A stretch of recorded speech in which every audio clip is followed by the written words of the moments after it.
C'est une concurrence à laquelle les compagnies historiques n'auraient jamais imaginé un jour être confrontées. Depuis le mois de juillet dernier, à l'aéroport Charles de Gaulle, les comptoirs d'enregistrement se sont habillés de rouge, la couleur de Norwegian, une compagnie d'un nouveau genre. Elle est l'une des toutes premières à avoir appliqué le modèle low cost à des vols longue distance. Vous avez fait des demandes d'ESTA ou est-ce que vous avez des visas? Oui. Ce jour-là, départ immédiat pour les États-Unis. L'embarquement porte 14 à 15h25. Ce jeune couple va pouvoir s'offrir pour la toute première fois des vacances au soleil de Floride. Un vol de 7500 km vers Fort Lauderdale, dans la banlieue de Miami, pour lequel ils ont bénéficié d'un tarif imbattable. Merci. Qu'est-ce qui vous a guidé vers cette compagnie-là? Les tarifs. Vous avez payé combien? 370 € aller-retour Par personne? par personne. Et on avait des compagnies charter qui étaient aux alentours de 580 €. Mais la différence était quand même assez notable, donc voilà, on a opté pour Norwegian. Et sur les compagnies régulières, non, il n'y avait Non, pas là, de prix on approchant. était à plus de 800 €, donc c'était quasiment le double, donc non. 370 € par personne l'aller-retour à Miami. C'est au bas mot 30% moins cher que sur toutes les autres compagnies. Et tant pis si ce tarif ne comprend pas de repas servis à bord. Ils ont tout prévu pour tenir le coup pendant les 9 heures de vol. Rien de très... Oui, gâteau, rien de bien exotique, quoi. Dur et tout quand même. Ouais, quand même, hein. Bon, allez, fin de frigo, quoi. Beaucoup de professionnels de l'aérien n'imaginaient pas les passagers accepter les contraintes du low cost sur de longs vols. Et pourtant, aujourd'hui, les avions de cette compagnie vers les États-Unis sont pleins à plus de 90%. Après avoir fait ses preuves depuis 20 ans sur les vols courts et moyens courriers en France et en Europe, le low cost débarque donc aujourd'hui sur des vols vers d'autres continents. Celle qui est en train de s'imposer comme le leader de ce nouveau marché, c'est la compagnie Norwegian. Avec à sa tête, un homme qui rêve de redistribuer les cartes du secteur aérien, Bjørn Kjos, le nouveau roi des vols long courriers à petit prix. Il y a quelques semaines, il était à Paris pour dévoiler aux journalistes son plan de bataille pour s'imposer dans l'Hexagone. Vu notre progression, on peut facilement avoir besoin de 300 à 500 pilotes basés à Paris. Des embauches, des nouvelles lignes aussi. La France est plus que jamais le nouveau marché à conquérir. Alors par quelle méthode cette compagnie entend-elle s'imposer dans l'Hexagone? Et comment ce PDG au visage jovial en est-il arrivé à donner des sueurs froides aux leaders historiques du transport aérien?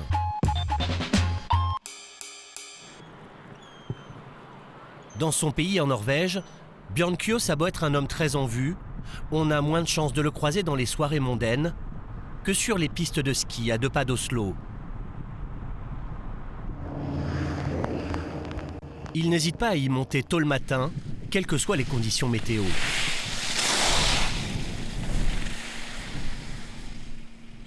C'est une merveilleuse façon de commencer la journée.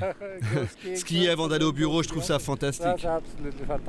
Sans indiscrétion, quel âge avez-vous? Je suis trop vieux. Non, j'ai 70 ans. Cet homme d'affaires au rire tonitruant est une personnalité atypique. En dépit d'une fortune personnelle estimée en centaines de millions d'euros, il affiche un train de vie des plus raisonnables. Son intérieur est tout sauf tape à l'œil. Sa maison est la même depuis 35 ans. Il y a un dicton américain qui dit qu'il faut joindre les actes à la parole. Cela veut dire que vous ne pouvez pas vous comporter autrement que ce que vous préconisez aux autres. Alors quand vous dirigez une compagnie low cost, vous devez mener vous-même une vie un peu low cost. Vous ne pouvez pas claquer votre argent dans des chauffeurs privés ou des voitures de luxe. Une philosophie qui s'explique par le fait que Bjørn a découvert le business sur le tard. Son premier métier, en pleine guerre froide, ne le destinait absolument pas à cela. Ça, c'est le chasseur que je pilotais dans l'armée de l'air. C'est un Starfighter, un avion d'interception très rapide. Mon travail, c'était de repousser les bombardiers soviétiques qui voulaient survoler nos frontières pour aller à Cuba. Bon, ils étaient chargés de missiles nucléaires, mais à l'époque, personne ne nous l'avait dit. C'était une époque fantastique, la meilleure de ma vie. Après l'armée, il va ensuite épouser une carrière d'avocat. Quand en 1993, des amis lui demandent de l'aider à reprendre les rênes d'une compagnie aérienne qui courait à la faillite. Le problème, c'est que quand ils ont voulu monter le capital, presque personne n'avait d'argent à y injecter. Alors j'ai donné l'exemple et j'ai investi moi-même. Et c'est comme ça que je suis devenu actionnaire principal, alors que je n'avais jamais eu l'intention de me lancer dans ce genre de business. À l'époque, Björn n'hésite pas à hypothéquer sa maison pour investir 200 000 € dans sa nouvelle compagnie, baptisée Norwegian. Au départ, il fait du charter sur des vols régionaux. En 2002, il décide de se convertir au low cost, d'abord sur des vols moyens courriers en Norvège et en Europe. Mais il sent très vite qu'il aura du mal à concurrencer les grosses écuries comme EasyJet ou Ryanair. Alors en 2012, il a une intuition déterminante. Norwegian va prendre tout le monde de vitesse sur les vols long courriers. Pour cela, il va adapter le modèle économique qu'il a mis en place depuis quelques années. À commencer par des frais de structure extrêmement réduits. À l'image du siège de la compagnie, un bâtiment très modeste datant des années 80. Voilà, c'est notre quartier général. On a tout ce qu'il nous faut ici pour faire tourner la compagnie. Une low cost doit forcément limiter ses coûts de structure? Oui, vous devez être léger et efficace. Cette structure réduite emploie ainsi 5000 personnes pour faire voler une centaine d'avions. À flotte égale, une compagnie traditionnelle aurait jusqu'à 10 fois plus de salariés. Ici, c'est notre salle des opérations. Pour Björn, les compagnies traditionnelles sont souvent surdimensionnées. Lui a choisi de sous-traiter le maximum de services et de ne gérer en direct que les départements les plus stratégiques, notamment celui qui fixe les tarifs des billets. C'est le travail de Thomas Ramdahl, le directeur commercial. Allô? Sa mission, garder les prix les plus bas possibles tout en rentabilisant chaque vol. Et pour cela, aussi low cost soit-elle, la compagnie va vendre des billets à des tarifs en réalité très variables. Pour Miami, par exemple, le prix de départ sera toujours 179 €. On aura un certain nombre de sièges à ce tarif et ensuite toute une gamme de prix au-dessus. Vous ne pourriez pas gagner d'argent en vendant tous les sièges au tarif de base? Ce serait extrêmement difficile. Pour gagner de l'argent, Norwegian utilise en fait exactement les mêmes méthodes commerciales que les compagnies historiques. Ses prix augmentent en fonction du remplissage de ses avions. Pour aller à Miami, un certain nombre de passagers vont ainsi payer le tarif d'appel, 179 € l'aller simple. Mais plus la demande augmente, plus les prix grimpent. Ils vont passer par 18 tarifs différents jusqu'au tarif maximal fixé à 699 € l'aller simple. Et même à ce prix-là, toujours pas de repas ni de bagages en soute. Cela paraît extrêmement élevé pour un billet low cost, mais la compagnie peut se le permettre car elle sait que dans le même temps, les prix des compagnies traditionnelles peuvent largement dépasser les 2000 €. Toutes les compagnies ont des systèmes qui permettent de mesurer à tout moment le niveau des tarifs pratiqués. Et dans tous les cas, on fait toujours en sorte d'être les moins chers du marché, de proposer le tarif le plus bas du marché. Donc même à 699 €, vous êtes toujours compétitif? Oh oui, absolument. Pour arriver à maintenir cette politique commerciale extrêmement agressive, Björn a trouvé l'arme absolue. Son idée de génie, c'est d'avoir investi dans des avions flambant neufs de dernière génération. Et notamment, le dernier né de chez Boeing, le 787 Dreamliner. C'est un très bel avion. Il en possède 12 aujourd'hui. C'est un avion très moderne. Il est majoritairement construit en carbone. Et c'est le seul avion qui nous permettait de baisser les coûts sans sacrifier le confort des passagers. C'est pour ça que nous l'avons acheté. Pour comprendre comment cet avion a permis à Björn de casser les prix sur les vols transatlantiques, nous avons embarqué à son bord. Sur le vol Paris-Miami. Un trajet vers la Floride auquel participe Philippe Duforest, un commandant de bord français.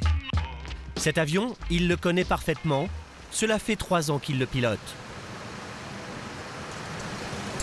Donc voici l'un des moteurs, le moteur gauche, avec des caractéristiques extrêmement performantes, qui permet notamment à l'avion de monter très vite, très haut, et un avion plus c'est haut, moins ça consomme. Le Dreamliner permet à la compagnie de réaliser des économies considérables sur le kérosène, le nerf de la guerre dans l'aérien. Bonjour. Par rapport à des avions plus anciens, le gain est d'au moins 20%. Là, il y a 65 000 litres. À peu près, ouais. Donc sachant qu'un autre appareil aurait embarqué 20% de plus. Absolument, 90 000 litres pour exactement les mêmes opérations. Et alors sur un vol, la différence est assez phénoménale. Imaginez sur 12, 24, 36, je ne sais pas jusqu'où la compagnie va aller. C'est phénoménal, énorme. Au prix actuel du carburant, cela représente une économie de l'ordre de 25 000 €, rien que sur ce vol. Et ce n'est pas tout. Le Dreamliner a aussi un énorme avantage pour le fret, une activité complémentaire que toutes les compagnies utilisent pour rentabiliser leurs longs courriers. Ces soutes sont 20% plus grandes que celles d'autres gros porteurs. La soute arrière, avec de très importants volumes, c'est difficile de se rendre compte comme ça. La soute avant est désormais fermée, elle a été entièrement chargée.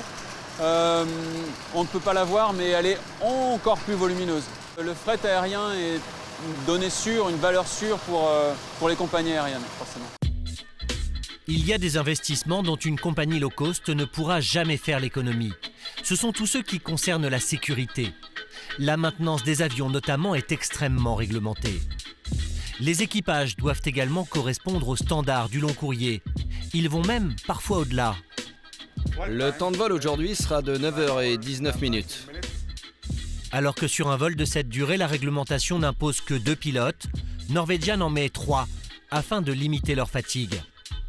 Ils auront à leur côté 9 hôtesses et stewards, c'est équivalent aux équipages des grandes compagnies. En revanche, toute l'organisation a été optimisée afin que les personnels de bord passent le moins de temps possible au sol. Voilà, le plan de vol fait 60... Leur plan de vol leur a été envoyé par mail depuis Oslo. Cela soulage les pilotes d'une tâche qui prend du temps et qui oblige les compagnies à louer une salle spéciale dans chaque aéroport. Ça fait partie du modèle qui permet de réduire les coûts. On n'a pas à louer de salle particulière ici, on n'en a aucune utilité.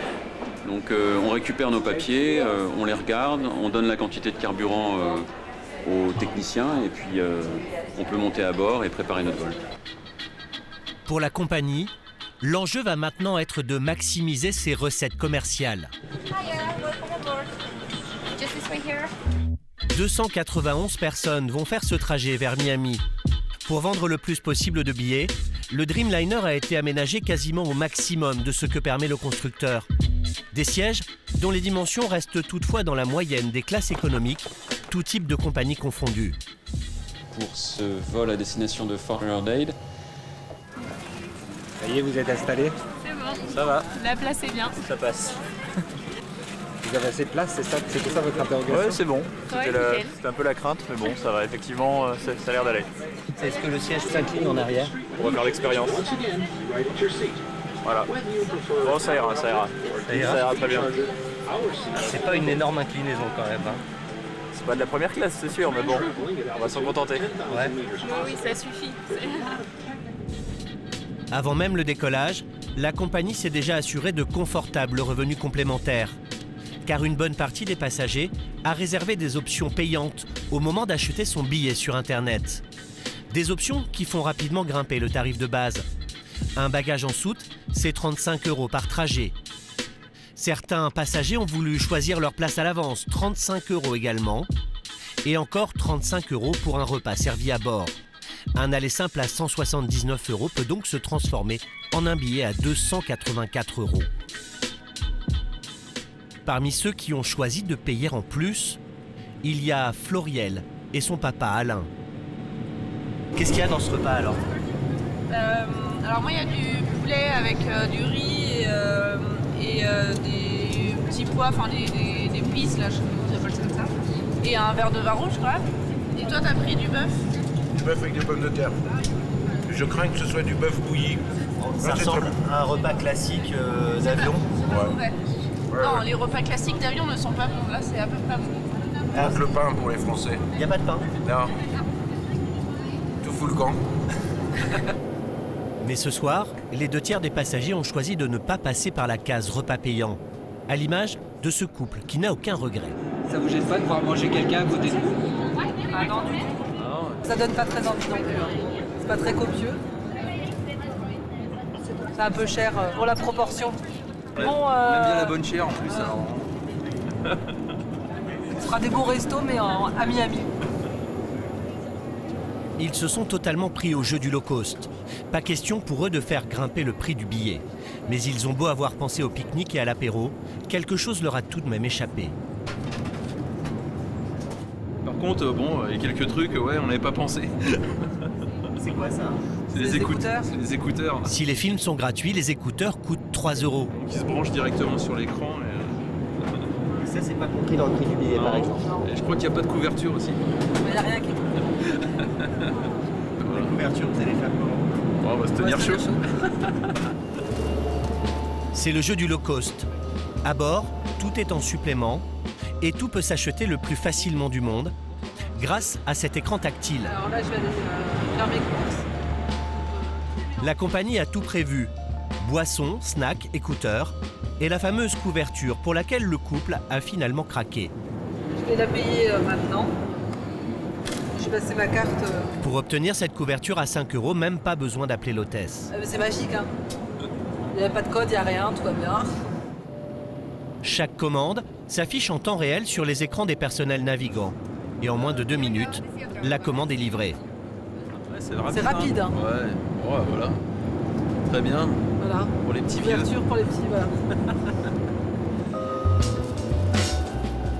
Entre les options sur Internet et les ventes à bord, la compagnie augmente ainsi son chiffre d'affaires d'environ 15%. Cela représente pour elle 375 millions d'euros chaque année.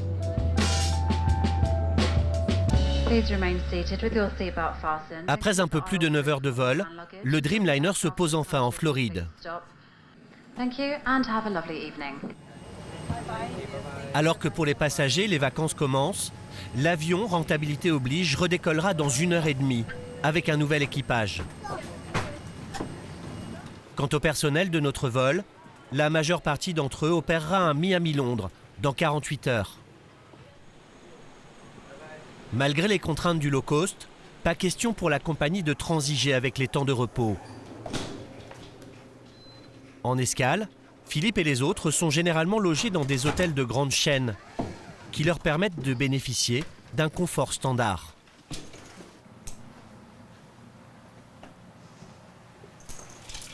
Il est important qu'on puisse bien se reposer, donc l'endroit soit calme et qu'on dispose de toutes les facilités pour pouvoir manger 24 heures sur 24 si possible, puisqu'on n'a pas d'horaire.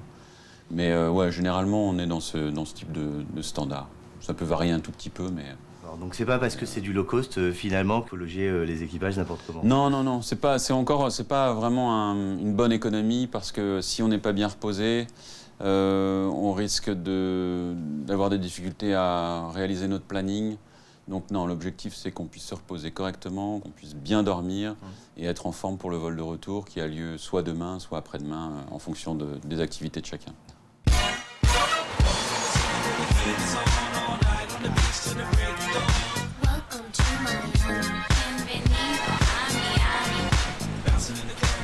Chez Norwegian, Philippe vole près de 800 heures par an. C'est une centaine d'heures de plus que dans d'autres compagnies. Mais il sait que sur une compagnie traditionnelle, il n'aurait pas eu la possibilité de devenir commandant de bord en à peine 3 ans de maison. J'ai déjà pas mal profité de la croissance de la boîte, puisque je suis rentré copilote et me voilà après 3 ans commandant de bord, instructeur. Donc c'est déjà beaucoup d'opportunités extraordinaires. Il y en aura encore évidemment beaucoup pour ceux qui nous rejoignent maintenant. Ouais. Et puis, ouais, je pense que la compagnie est ouverte à toute bonne volonté.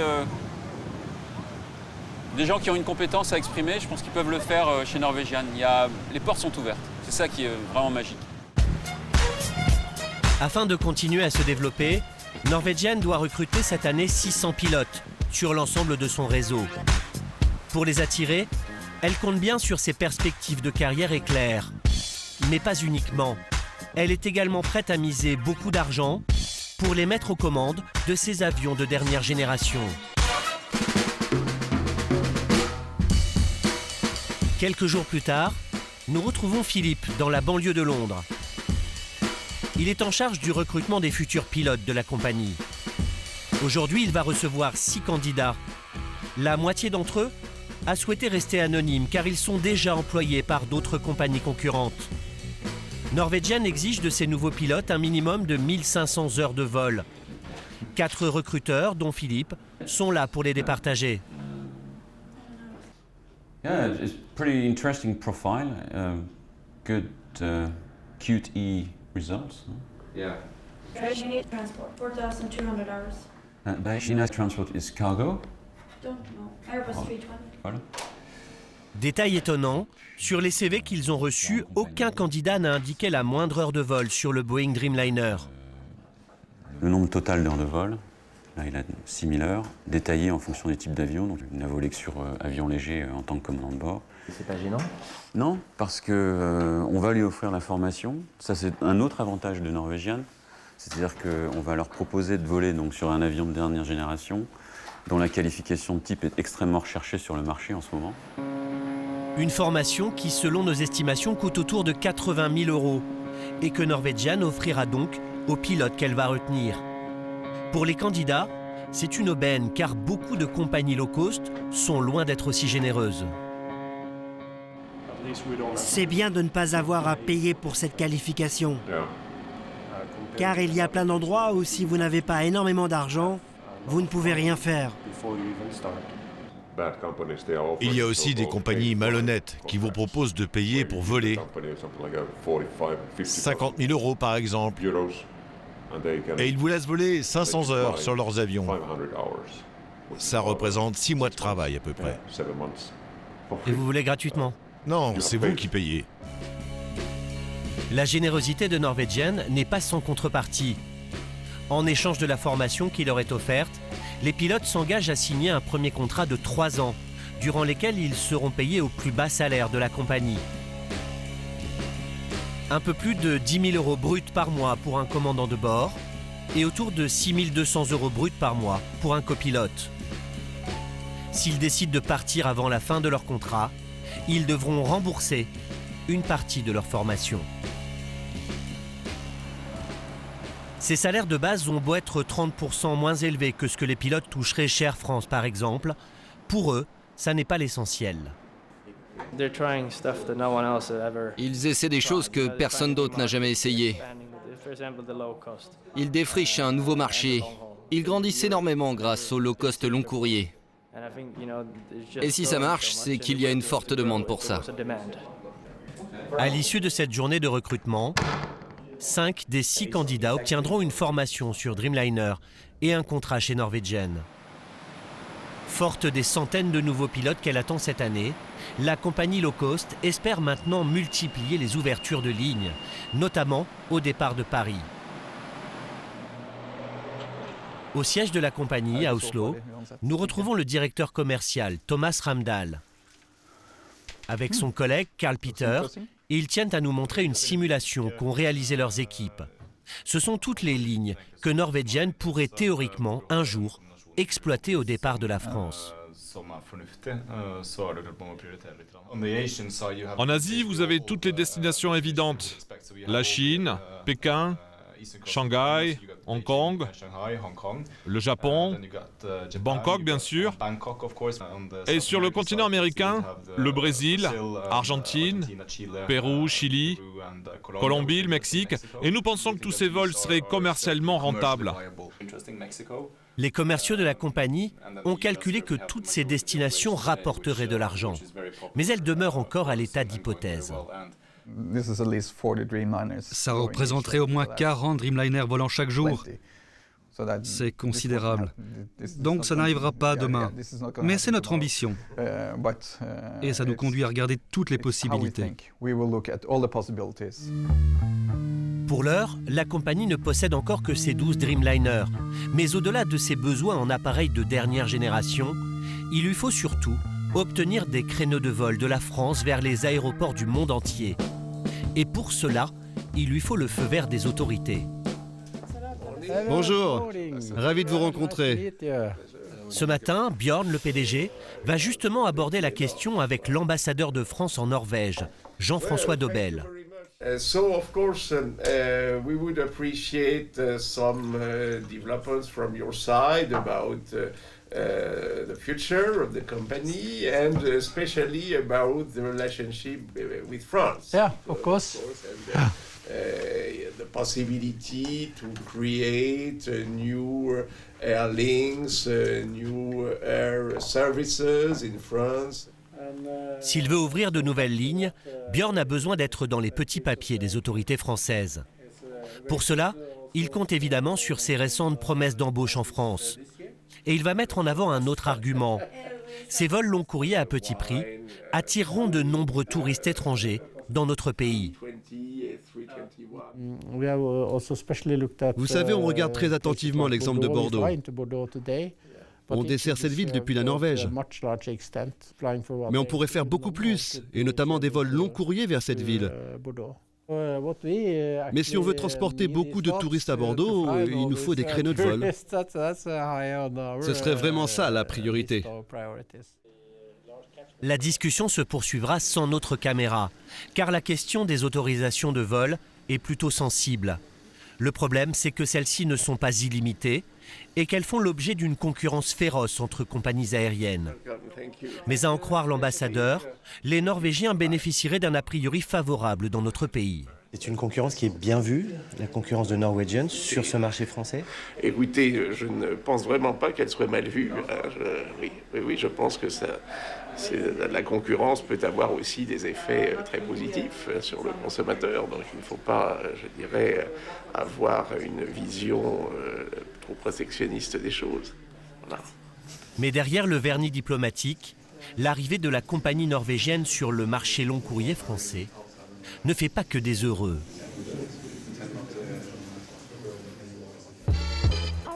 Chez Air France, par exemple, on se serait bien passé de cette concurrence supplémentaire à l'heure où la compagnie historique perd 200 millions d'euros par an sur certaines de ses lignes long courrier. Pour rester dans la course, la compagnie multiplie les promotions. Par exemple, sur les États-Unis et notamment vers New York. Par exemple, sur New York, à quel tarif d'appel aujourd'hui? Là, on est sur 457 euros. 457 euros aller-retour. Mais malgré leurs efforts, sur les écrans où ils mesurent la concurrence, une compagnie se détache nettement à gauche du graphique. C'est Norwegian. Ce jour-là, la compagnie propose un Paris-New York à 260 euros l'aller-retour TTC. Face à ce tarif spectaculaire, ce responsable d'Air France préfère souligner que l'écart de prix se resserre dès qu'un passager va acheter toutes les options. Généralement, vous avez faim, donc généralement, vous allez payer un repas en plus. Il y a des passagers qui vont sans bagage, mais enfin, quand vous y passez une semaine de vacances, vous enregistrez un bagage. Donc, si on rajoute ces différents éléments qui ne sont pas dans le tarif d'appel, on arrive au même niveau à peu près que ce que propose Air France. Chez XL, un autre concurrent français de Norwegian, le ton est autrement plus offensif. À la tête de cette compagnie, un patron également atypique. Laurent Magnin. Il exploite une dizaine de destinations long courrier au départ de la France.